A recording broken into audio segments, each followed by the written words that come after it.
오늘 신학 정립은 율신 창조주의 구원, 성경적 구원론이죠. 성경을 해석함에 있어서는 창세기, 선제 창조, 사람 창조, 이게 절대죠. 근데 오늘 지난주하고 이번 주 성경을 정립하면서 참 지금까지 정립을 올바로 했다는데도 안도를 하면서도 또 한편으로는 주님이 보증하시는 그 성경 해석의 원리와 법칙이 아주 깜짝 놀랄 정도예요. 지난주에 우리가 정립한 거는 밭에 감추인 보화.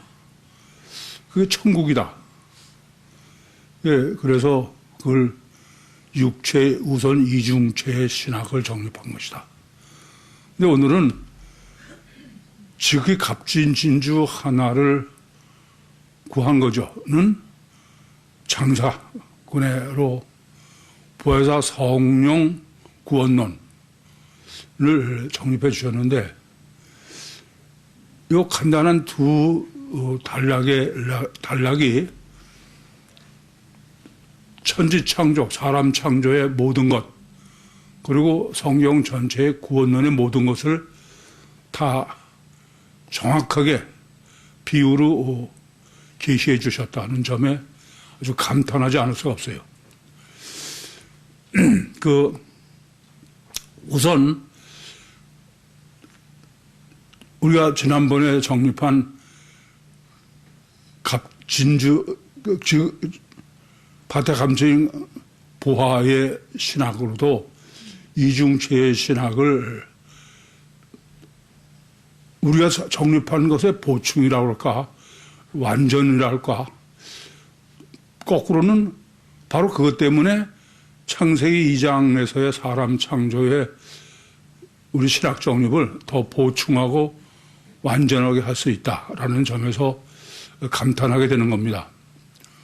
우선 사람 창조의 설계도는 창세기 2장 4절부터 7절에 여호와 하나님이 땅에 비를 내리지 아니하셨고 아직 경작할 사람이 없어서 그 밭에는 채소가 나지 아니하였으며 안개만 땅에서 올라와 온 지면을 적셨다. 그 창세기 2장 4절부터 6절까지예요. 그러고선 7절에 여호와 하나님이 진흙으로 사람을 지었다.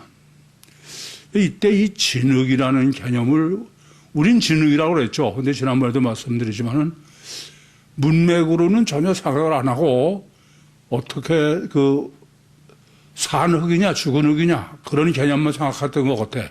그래서 지표적 흙이라는 개념으로 흙의 먼지로 사람을 창조했다. 그렇게 일반적으로는 창세기 2장 7절을 해석을 하는 것입니다. 그런데 문맥으로 보면은 그건 아니죠.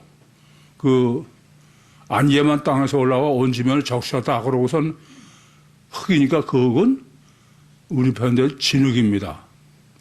근데 그 진흙으로 지은 것이 이제 하나 더 놀라는 것은 진흙으로 지는데 그 진흙이 어떤 진흙이냐는 거예요. 그래서 44절에 밭에 감추인 보화입니다.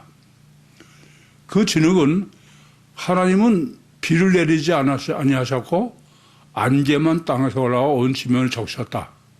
그러니까 진흙은 물은 생명의 의미지만 그 안개는 무슨 안개예요? 땅에서 올라오는 안개야. 하나님이 아니고. 근데 하나님이 내 영을 창조해 주셨으면서도 그 영은 육체 우선에 속해 있는 그런 개념이죠. 제가 정립을 그것은 영이 살아있어. 그러니까 물이요 안개죠. 살아있으나 고리장이 했다. 그런 개념으로 완벽하게 계시를 하셨던 걸 44절을 통해서 우리가 이제야 완전한 해석을 할 수 있었다라는 점에서 대단히 놀란 거예요. 그걸 지금 본문에서는 장사꾼으로 계시하셨는데 지금 보시는 맨 앞에죠. 진흙으로 지은 사람은 거기까지는 어떤 사람이냐. 그거는 전혀 능력은 없다. 예, 그것을 주님께서는 밭에 감추인 보화다.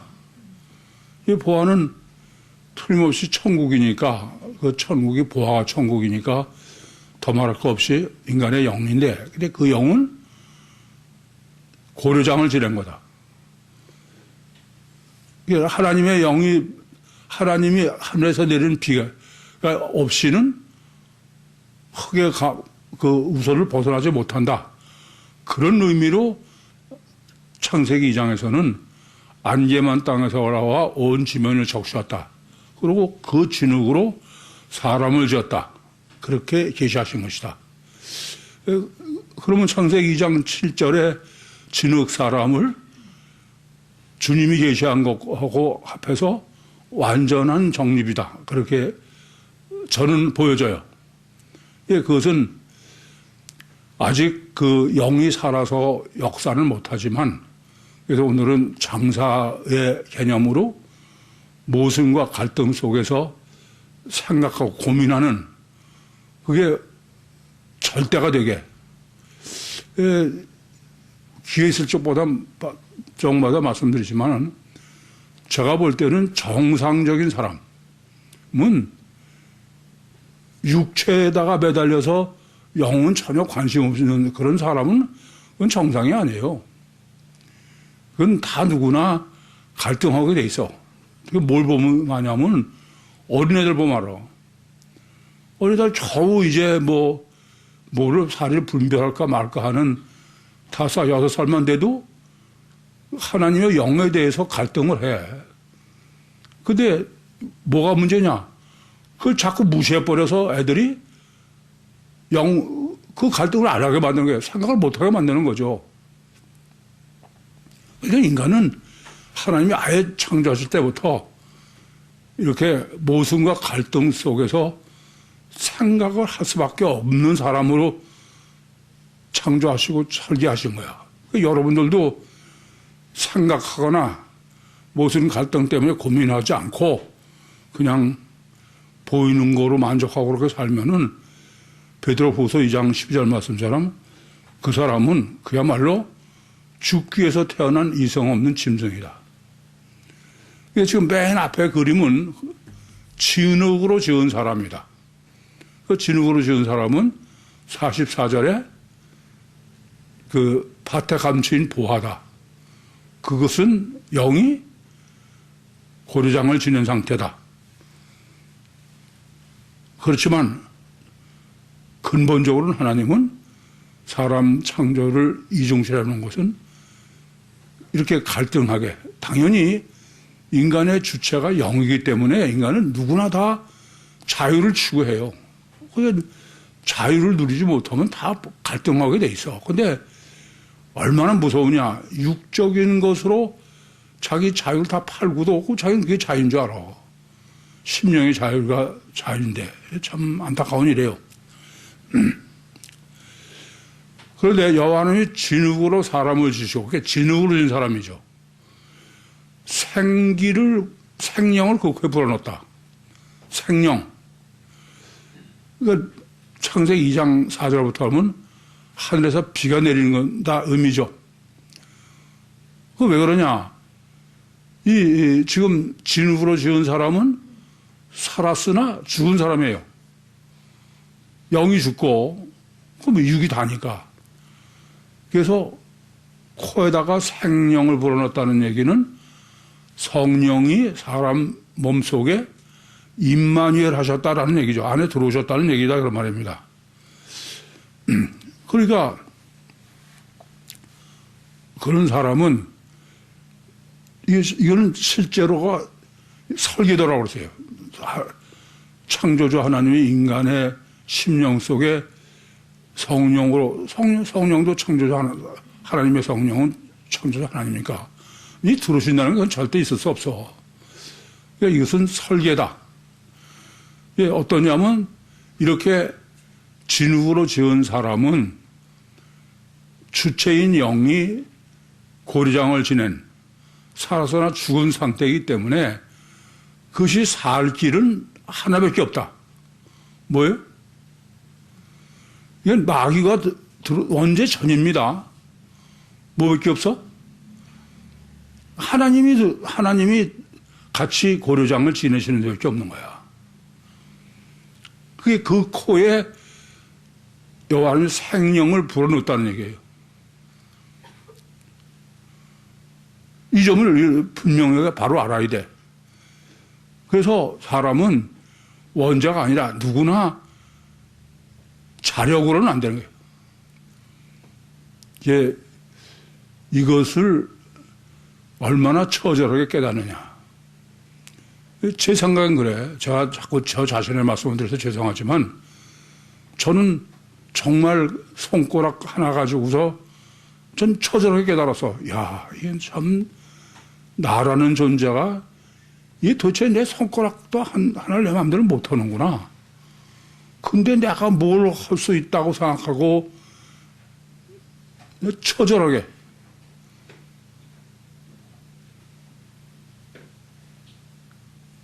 그러고 보면은 그러고 나서 제가 뭐 겸손해졌다는 얘기는 아니에요. 그런데 인간은 너무 교만하더라고. 뭐 조금 할 수 있는 게 다 할 수 있는 걸 알아. 아나무인이 된다고 그래도 과언이 아닌 거죠. 그래서 이렇게 사람이 그 하나님의 영이 코에 불어넣으셨다. 그 말은 설계상으로는 하나님의 영이 육체 속에 같이 고려장을 지내셔야 된다. 그래야 산 사람이 된다. 산 사람.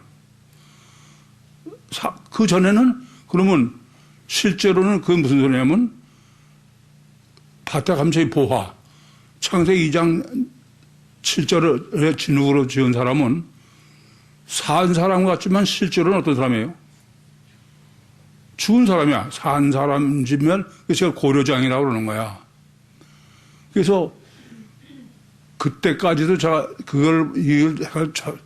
성경을 번역할 때까지 이것까지 다 정립한 건 아닌데 지금도 생각하면 여호와 하나님이 생명을 그 코에 불어넣으시니 산 사람이 됐다.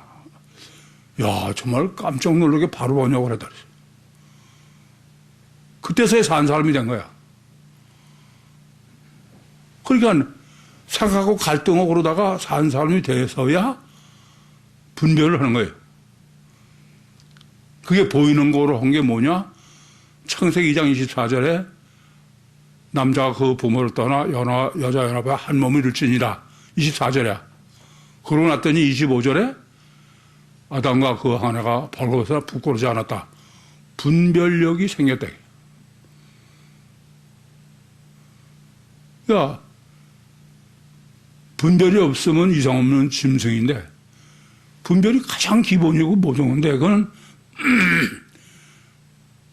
성령의 역사 없이는 안 된다. 그럽니다. 내가 뭐 분별해서 판단하고 비판하고 그럴 문제가 아니야 전혀. 그래서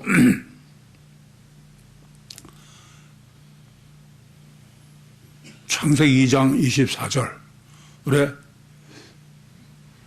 결혼으로 그래야만 인간은 하나님과 결혼해야만 능력이 있는 거예요. 산 사람이 되는 거예요. 분별력을 상실한 건 죽은 사람이야. 그래서 사람 창조의 설계도를 뭐 제가 정립했으니까 이런 소리도 하는 거겠지만 참 성령이 놀랍게 역사하셨다. 왜냐하면은 그게 감옥에서 뭐 30년 훨씬 전에 이걸 거의 정확하게 깨닫게 해주신 거야. 그렇게 해서 해석을 하고 정립한 게 지금 오늘 그래서 정립하는 그 44장의 밭에 감춰진 보화, 그리고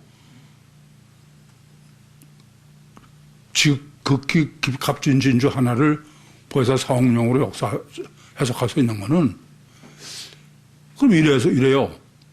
아까도 말씀드렸지만 하나님이 함께 하셔야만 산 사람이 되는 것은 원죄를 범한 다음이 아니야. 원죄는 창세기 3장이죠. 그리고 하나님과 연합해서 산 사람이 되는 건 창세기 2장이에요. 2장 24절에 남자가 그 부모를 떠나 여자와 연합해 한 몸을 이룰지니라. 그리고 25절에 2장에 아담과 그 아내가 벌거벗어 부끄러지 않았다는 거예요. 그리고 원죄는 창세기 3장이에요. 그게 44절에 밭에 값진 보화와 오늘 진주를 구하는 장사로서 완전하게 보충해 주셨다. 그러니까 인간은 원죄를 범했기 때문에 하나님이 우리 안에 들어오셔야 구원이 아니라, 애초에 하나님이 원죄를 범하기 전에라도 사람이 산 사람이 될 수 있는 길은 하나님이 들어오셔야 되는 거야. 다른 길이 없어. 그게 창세기 2장 24절이죠. 근데 그러고선 원죄를 정립하신 거예요. 그러니까 그야말로 원죄 구원이 아니더라도 율시 창조주의 구원은 오직 하나님이 우리 안에 들어오시는 것밖에 없어. 아시겠죠? 이 그림을 똑같은 것 또 그려놨지만 같은 얘기인 거야, 이게. 하나님이 우리 안에 함께 하지 않으면 아무것도 할 수 없다. 그러니까 오직 구하는 거는 하나만 구해, 하나. 아무것도 할 수 없는데. 그러면서 이제 유신 창조주의 구원론을 정립해야 된다. 우선 인간은 이와 같이 원죄를 범하지 않았을 때도 인간은 하나님이 함께 하지 않으면은 실제로는 살았지만 죽은 사람이다. 그게 창세기 2장 7절에 진흙으로 지은 사람이요 밭에 감춰진 보화다. 그런데 그때부터 인간을 산 사람으로 구원하는 길은 오직 신랑이신 하나님의 삼위일체가 사람 안에 들어와야 된다. 그건 원죄 이전에. 그런데 이제 중요한 게 있어. 창세기 2장 7절은 여호와 하나님이 진흙으로 사람을 지으시고 생명을 그 코에 불어넣으시니 산 사람이 됐다. 근데 이 창세기 2장 7절을 실제로 보이도록 계시한 게 뭐냐? 창세기 2장 18절부터 25절인 거예요. 그러니까 독초하는 것이 좋지 못하다부터 시작한 거죠. 하나님이로 시작했지만, 그래서 돕는 배필을 지어야 된다. 그래서 영적으로 돕는 파트너가 돼야 돼. 그런데 중요한 것은 원죄를 범하기 전에도 하나님이 들어오셔야 돼. 그런데 창세기 2장 7절에는 설계도주 실제로 들어오시는 건 아니다 그랬어요. 실제로 들어오는 것으로 계시한 건 뭐예요? 창세기 2장 24절이야. 이해돼요? 무슨 말씀인지? 이게 창세기 2장 24절은 실제로 들어오시는, 창세기 2장 7절을 실제로 보이게 계시한 게 그 진흙으로 사람을 주시고 생명을 그 코에 불어넣으셨다. 그 생명을 불어넣으셨다는 게 실제는 어떤 거냐? 그게 창세기 2장 24절에 남자가 그 부모를 떠나 여자와 연합해서 한 몸을 이룰지니라. 그랬더니 25절에 분별력이 생겼다고 합니다. 무슨 차이냐? 창세기 2장 7절은 그냥 설계도야. 물론 창세기 2장 24절, 25절도 설계도입니다. 근데 그 두 차이는 위는 그냥 설계도고 밑에는 그것을 분해한 건데 어떻게 분해했냐면은 들어오시되 어떻게 들어오시는 어떻게 들어오시는 거라고? 결혼으로. 이해됩니까? 남자가 그 부모를 떠나 여자와 연합해서 한 몸을 이룰지니라가 창세기 2장 7절인데 2장 7절은 그냥 설계도고 그 실제는 어떻게 들어오시냐면은 남자와 여자의 결혼으로. 이해되시죠? 무슨 말씀인지? 결혼으로 들어오려면은 결혼이라는 말은 무슨 말입니까? 인격적 결합이야. 인격적으로 해야 된다. 그런 거지 침입해서 들어오실 수 있는 게 아니다 겁니다. 아시겠죠? 그래서 우선 첫째는 하나님은 사람을 창조하실 때부터 하나님이 사람은 살았으나 죽은 존재다. 그것은 하나님의 임마누엘이 절대인 것이다. 그런데 하나님의 임마누엘은 침입이 안 된다. 창세기 2장 24절은 인격적인 결혼. 그래야 25절에 능력이 있는 사람이 되는 거예요. 인격적으로 결혼을 해야 되는 것이기 때문에 더군다나 원죄를 범한 데에는 말할 것도 없죠. 그러니까 창세기 2장 25절 바로 다음에 이제 원죄가 시작되는 거야. 그리고 설계라고 그러세요. 반드시 결혼해야 된다. 인격적으로 해야 된다. 그래서 이제 원죄를 범한 건데, 인간은 원죄를 범하기 전에도 육체 우선 가시적 결과가 얼마나 절대냐. 그게 주체 영이 종속일 정도로. 그러니까 원죄를 범한 거는 육체 우선이요, 가시적 결과요, 철저하게 자기중심의 막이 그런 부은 거니까. 그러니까 인격적으로 결합을 해서 결혼하려면은 내가 원죄로 지금 육체선 가시적 결과가 절대야.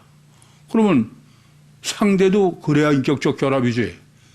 그래 안 그래요? 무슨 말씀 이해됩니까? 그래서 성육신 하신 이유와 목적이야. 왜 하나님이 우리 안에 임마누엘 하시면 되는데, 그럼 나중에 보혜사함을 하면 되지. 왜 꼭 육신으로 있고 이 땅에 오셔서 진주로 표현했듯이 그것이 다음에 보혜사로 들어오시냐. 이걸 지금 길게 설명할 수가 없는 시간이기 때문에 요점만 얘기하는 거예요. 그건 뭐냐면 성육신 하신 제일 첫 번째 목적이야. 이게 뭐냐면 이중체 신앙적, 이중체. 인간은 단일체가 아니라 이중체다. 그래서 이중체가 아니면은 심령 속에 하나님을 영접한다는 건 안 되니까. 그래서 이중체를 증거하기 위해서 주님이 마태복음 1장 18절부터 25절에 임마누엘로 탄생하는 거야. 그 임마누엘은 이중체 가장 완전한 증거예요. 왜냐하면 엘로힘 하나님이, 여호와 하나님이, 그 다음에 육신으로 임마누엘 하셔서 처녀 몸속에 잉태하신 거예요. 그래서 아셔야 될 건 제일 첫 번째 그 주님이 이 땅에 오신 목적은 뭐다? 이중체죠. 이중체 증거. 그러니까 제가 그랬죠. 복음서 외에는 인간은 이중체로 계시한 데가 없다. 예, 성육신. 이건 이제는 마지막 정립이니까 요점을 정확하게 가지고 있어야 돼. 제일 첫 번째는 육신을 입고 우리를 구원하러 오셔서 피복음이 아니에요. 육신으로 오신 것은 이중체다. 아시겠죠? 두 번째는 주님이 이 땅에 오신 두 번째 목적은 임마누엘이야. 하나님이 전지전능하신 하나님이 육신 속에 들어오실 수 있다. 실제로. 엘로힘과 임마누엘. 그거를 창세기 2장 7절은 코에 상형을 불어넣었다 그랬으니까 해석하기 나름이죠. 또 창세기 2장 24절에는 남자가 그 부모를 떠나 여자 연합하여 한 몸이 이룰지냐. 그것을 엘로힘 여호와 임마누엘이 정립됐어야만 그게 임마누엘로 해석할 수 있는 거야. 마태복음 1장 18절에서 25절에도 이렇게 이사야서에서 7장 14절에서 처녀가 잉태하여 아들을 낳으리니 그를 임마누엘 하라. 이를 번역하면 하나님이 우리와 함께 모든 사람과 함께. 그래서 전능하신 하나님이 사람의 육신 속에 실제로 임마누엘 하실 수 있다. 이거는요, 우리는 아무렇지 않게 당연하게 받아들이지만 이건 절대 다른 사람들은 말도 안 되는 펄펄 뛰어. 아니, 심지어 그냥 우리 몸 안에 초월적 영이 있다고 해도 이중체를 받아들이지 않는데. 근데 예수님은 꼼짝 못하게 이렇게 이중체에 그냥 내 영만의 이중체가 아니라 하나님도 임마누엘 하실 수 있는 이중체다. 그래서 사람들한테 야, 우리가 공부하는 건 천지를 창조하신 전능하신 하나님이 내 안에 실제로 들어오는 거야. 그러면 펄펄 뛰어. 여러분들 세미나 때도 제가 성령 받는다는 게 뭐냐? 그건 내가 전능하신 하나님이 되는 거다 그러면 충격받았다 그러고 여러분도 그냥 제가 설명을 듣고 그렇다고 그러지만 실제로는 다 안 믿어요. 실제로 믿으면 전혀 틀린데. 안 그렇습니까? 세 번째는 영이 실체임을 증거하시는 거예요. 요한복음 1장 18절에 본래 하나님을 본 사람이 없으되 아버지 품 속에 독생하신 예수 그리스도가 나타났다. 그러니까 보이지 않는 하나님이 물리적 실체다. 그거를 요한복음 1장 18절에 그러니까 주님은 영이 실체임을 증거하신 거예요. 뿐만 아니라 부활하셔도 영이 실체임을 증거하셨죠. 우리 너무 잘 알아요. 뭐 세미나 때 부활을 정립해 드렸으니까 3일째 정립하면서. 그래서 영이 실체임을 증거하신 거예요. 영이 실체가 아니면은 그건 전부 관념이야. 하나님이 이중체라는 것도 하나님은 영이면서 실체라는 얘기죠. 물리적.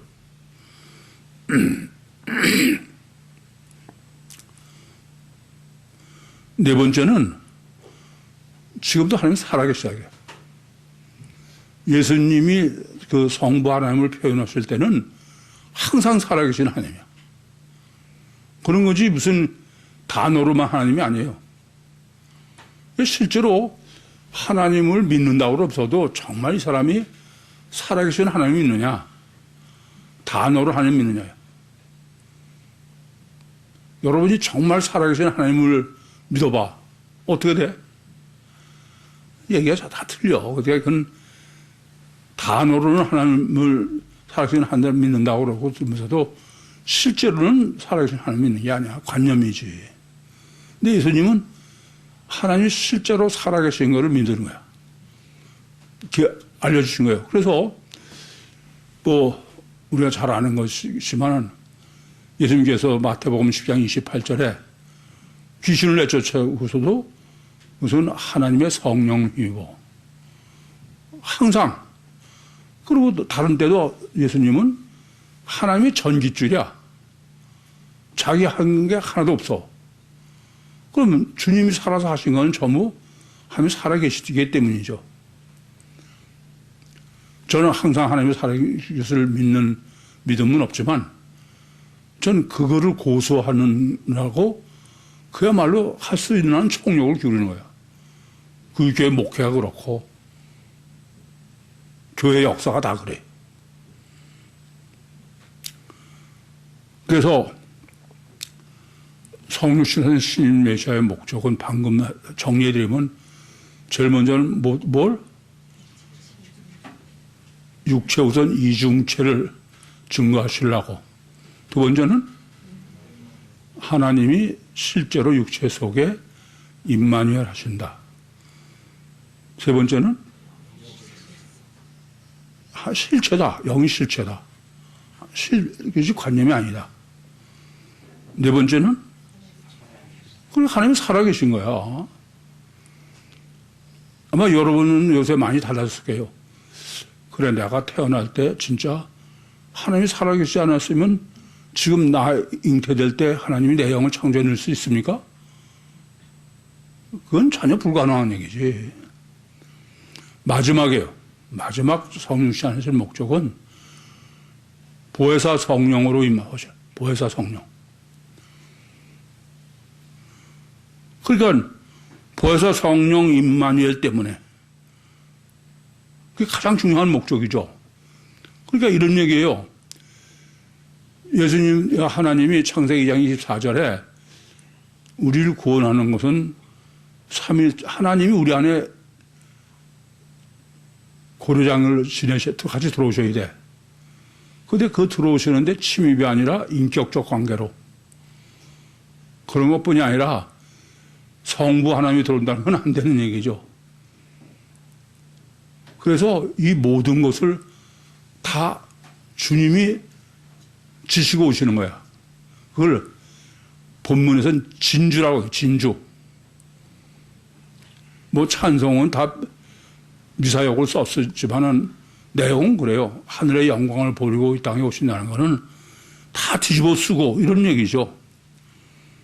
그러니까 주님이 이 땅에 오신 것 자체가 진주야. 고통, 고난을. 아무리 제가 말씀드린 백마를 타고 금침대에 오신다 하더라도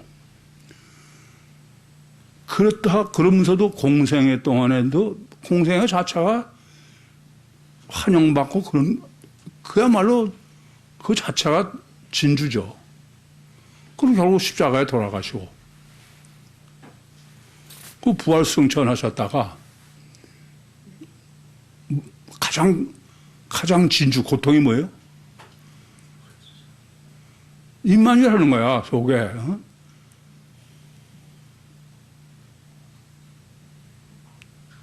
그래서 그러니까 그냥은 안 돼요. 그래서 보혜사 성령으로만 인격적으로 모든 걸 다 완성하는. 그러니까 주님이 창세기 2장 24절을 완전히 성취하시는 거죠. 그게 복음서의 내용이고 일관된 똑같은 원리가 라는 것이 계시록 21장 9절이에요. 어린 양의 신부다. 됐습니까? 지금 사람 창조의 설계도는 성경 전체를 꿰뚫어야 돼. 왜냐하면 제가 창세기 1, 3장을 정립하면서도 이건 성경 전체를 설계도라고 그랬어요. 그렇게 설계도로 정립해 가지고 있으면 나머지 해석은 문제가 전혀, 우리가 오늘 그전에는 밭에 감추인 보화를 지난주처럼 해석하지 못하고 또 진주를 구하는 창사도 보혜사 성령 임마누엘로 해석을 못했는데 이번에 일부러 거기에 맞춰서 한 게 아니야. 그대로 해석해보면은 완벽한 거야. 천지 창조 때의 하나님의 설계와. 이해되시죠? 그래서 우리가 이제 마지막 때 정립할 게 많이 있어요. 그런데 그 중에 하나는 다시 한번 창세기 1, 2, 3장을 정확하게 정립하시기 바랍니다. 본문 보겠습니다. 또 천국은 마치 좋은 진주를 구하는 장사와 같으니 또 팔린은 앞에 44절을 전제해라. 44절은 사람 창조의 설계도죠. 진흙으로 사람을 졌다. 그런데 그것은 실제로는 사람의 영은 살았으나 죽거나 마찬가지다. 이제 이것이 우리가 44절을 바로 정립을 하면은 성경에 많은 의문이 해결돼. 우리는 왜 하나님은 선악과 도서 말썽이냐 이런 게 선악과가 안 뒀어도 인간은 하나님이 애초에 창조하실 때부터 혼자서는 살 수 없게 해놓으신 거야. 알았어요? 하나님 없이는 못 살아. 건방 떨지 말자고. 하나님 없이는 절대 못 살게 해놓으셨어. 뭐 내가 뭐 조금 했으면 그냥 내가 잘난 것, 에이, 아니에요. 오늘부터 제자리를 찾아갑시다. 천국, 예, 계속 정립해드리고, 다음 달라도 또 천국이야. 천국은 지상천국이라고 그래서, 야, 그냥 편하고 그러면 힘들다 보면 여기가 천국이다. 그런 뜻이 아니야. 이건 실제로 하나님이 실제로 살아계신 하나님이 통치하신다는 뜻이지, 고통이 없는, 고난이 없는 평안한 그런 유토피아 얘기가 아니다 이겁니다. 좋은 진주를 구한다. 진주를 또 설정했다. 압달락은 보화가 감춰진 밭을 샀는데 본문은 아예 진주야. 초점이 밭이 아니고 진주죠. 진주의 신학을 정립해야 된다. 참 주님의 비유는 단어 하나도 적당히 하면 안 돼. 정말 안 그래요? 진주조개 생각하시면 돼. 구하는 장사와 같다. 장사꾼. 가장 이성적이요, 합리적이요. 5,000원 얻고도 네 목숨을 잃으면 무엇이 내게 유익하냐? 주님은 항상 이성적으로 하는 게 그냥 믿습니다가 아니야. 아시겠죠? 정신들 차리셔, 정신. 냉정하게 앞뒤를 생각하고 이래. 그러려면 객관적이 아니면 안 되는 거예요. 객관적이 아니면 그건 이성이 아니야. 이성이라는 게 자꾸 자기 주관적으로 해놓고 이성이라고 그래. 그건 이성이 아니에요. 극히 값진 진주 하나를 만남에 가서 자기의 소유를 다 팔아 그 진주를 샀느니라. 극히 값진 진주 하나. 폴리오의 최상급. 극히 값져, 더 이상 없죠.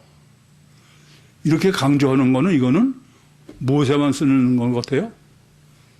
하나님. 지존자. 그러니까 그냥 진주가 아니고 극히 값진 진주 하나다. 그러면 벌써 이거는 하나님이다.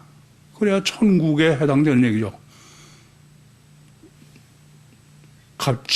좋은 진주를 구하는 장사와 같다 그랬으니까.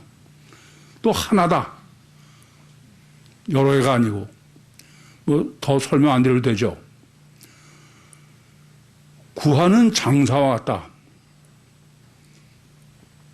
장사는 이성적이어야 된다. 반드시.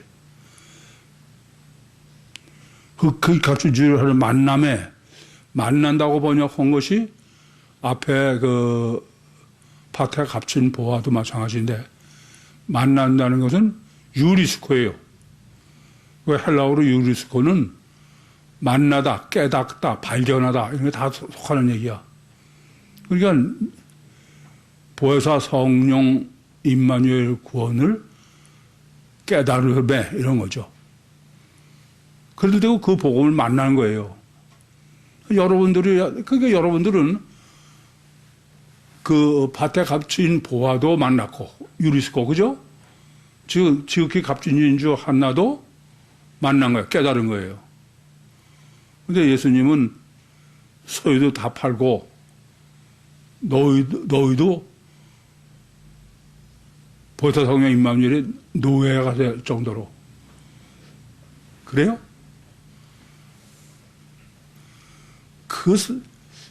저희 모친 표현에 의하면은 죽으면 썩어질 쌀 아껴서 뭐 하느냐. 근데 그 죽으면 썩어질 쌀을 얼마나 아끼는지 내가 보면 불쌍할 정도로. 그까지 가 대강해도 뭐 그게 그건데. 그러니까 뭐 신경을 쓰는 거 보면 참 그러니까 뭐 완전히 노예야. 자유가 전혀 없어. 예, 그 사람마다 다 틀리지. 어떤 사람은 결벽 중에 어떤 사람은 또 뭐 영양에 뭐 영양가에 뭐에 별별 거 다. 나 지방가 교회 가서도 그래서 나한테 뭐 먹으면 좋다. 그런 거 절대 안 먹는다 나는. 난 결과에 의해서 지배되는 사람이 난 싫다. 난 내 생명을 하나로 다 버티는 사람이지 안 먹는다 이거예요. 너무해 너무. 뭐 어느 정도야 뭐 있을 수 있을지 모르지만 대부분 가면 갈수록 더해 그냥. 코로나 이후에 더 그러고.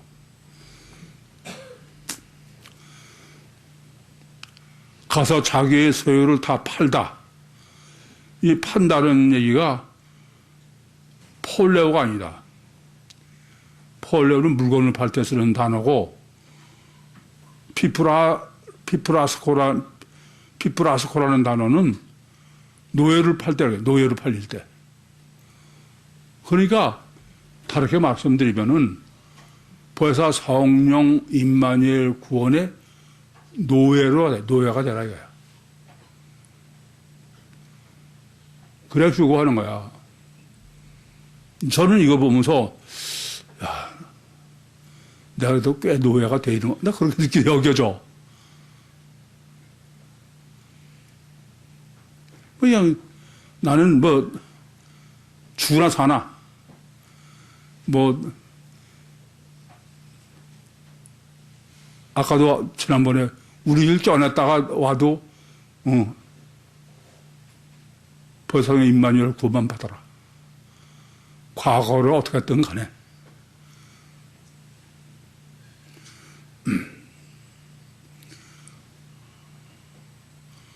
그 진주를 샀다. 그랬을 때 아고라죠. 진주가 아니라 아우토스. 실제로 그렇죠. 보혜사 성령이 영인데 그럼 그걸 어떻게 사? 그러니까 지금 본문은 아우토스로 쓴 것은 보혜사 성령 임마누엘의 신학. 신학 없이는 그거는 내가 깨닫고 그러기 전에는 안 보이는데 어떻게 돼? 그래 안 그래요? 질문 있습니까? 마치겠습니다.